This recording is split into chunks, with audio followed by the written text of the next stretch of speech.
It's February 5th, 2016. A hacker in Dhaka, Bangladesh, opens his computer at the central bank. Within hours, $1 billion will be gone. This is the story of how North Korea became the world's most dangerous cybercriminal.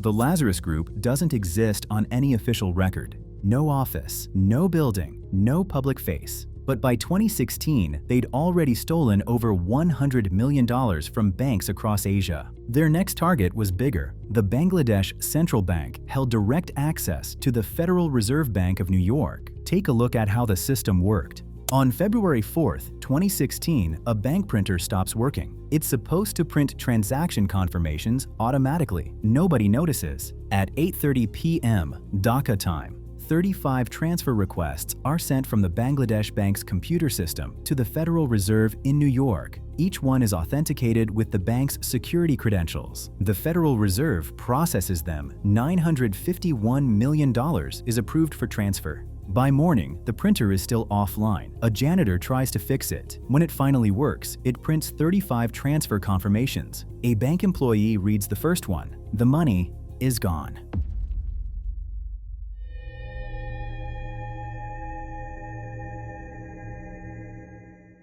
Here's what happened overnight. Between 8:30 p.m. and 9 p.m. Bangladesh time, the Lazarus Group remotely accessed the bank's SWIFT terminal. SWIFT is the messaging system banks use to move money internationally. It's supposed to be secure. They'd been inside the network for weeks. Take a look at the timeline. 2030, first transfer initiated, $20 million to Sri Lanka. 2036, second transfer, $20 million to the Philippines. 2043, third transfer, $101 million to the Philippines again. 2051, multiple transfers blocked by Federal Reserve compliance. The Federal Reserve flagged one spelling error, foundation instead of foundation in a recipient name. That single typo stopped $850 million from leaving, but $81 million had already moved. The money landed in accounts at RCBC Bank in Manila. Within 24 hours, it was withdrawn in cash. Some of it was converted to casino chips at the Solaire Resort. By the time investigators arrived, the money had vanished.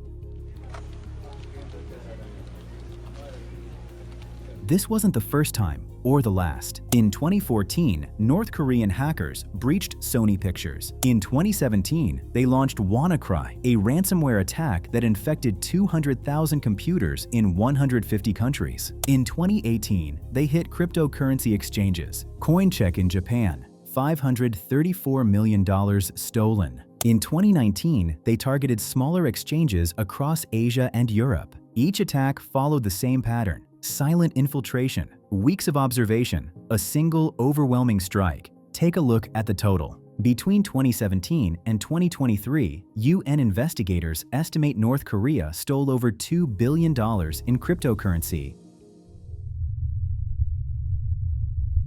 The Lazarus Group operates from Pyongyang. They're not independent hackers. They work for the Reconnaissance General Bureau, North Korea's intelligence agency. Estimates suggest 6,000 state-sponsored hackers are deployed across China, Russia, and Southeast Asia. Their mission is simple: generate foreign currency for the regime. Here's their method. Step 1. Reconnaissance. Hackers identify targets, banks, exchanges, defense contractors. Step 2. Infiltration. Spear phishing emails, fake job offers, malicious attachments. Step 3. Persistence. Once inside a network, they wait. Weeks, sometimes months. Step 4. Execution. They move fast, drain accounts, delete logs, disappear. The money is laundered through Chinese brokers, Russian exchanges, and digital mixers that scramble transaction records. By the time authorities trace it, the Bitcoin has been converted into cash. That cash funds North Korea's nuclear program. The FBI began tracking Lazarus in 2014. They linked malware from the Sony hack to code used in the Bangladesh heist. The same tools, the same exploits. In 2021, the US Department of Justice indicted 3 North Korean hackers: John Chang-hyuk, Kim Il, Park Jin-hyuk. None of them have been arrested. They operate from inside North Korea, protected by the regime. Interpol issued red notices. The UN Security Council imposed sanctions. It didn't stop them. In 2022, Lazarus hit Axie Infinity, a blockchain-based game. They stole $625 million. It's the largest cryptocurrency heist in history. Cryptocurrency was supposed to be secure, decentralized, untraceable, anonymous. But exchanges are centralized. They hold the private keys to millions of wallets, and they're vulnerable. Take a look at the pattern. 2018, $1.7 billion stolen from exchanges. 2019, $4.5 billion stolen. 2020, $3.8 billion stolen. 2021, $3.2 billion stolen. 2022, $3.8 billion stolen.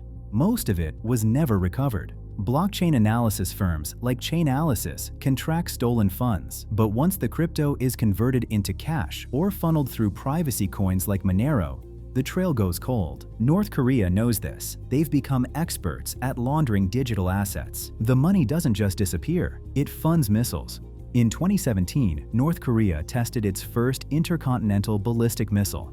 Analysts estimated the program cost $200 million per year. That's less than what Lazarus stole in 2022 alone. The Hwasong-15 missile, capable of reaching the United States, was unveiled in November 2017, 8 months after WannaCry. The connection isn't speculation. UN investigators confirmed it. Cryptocurrency theft directly finances North Korea's weapons development.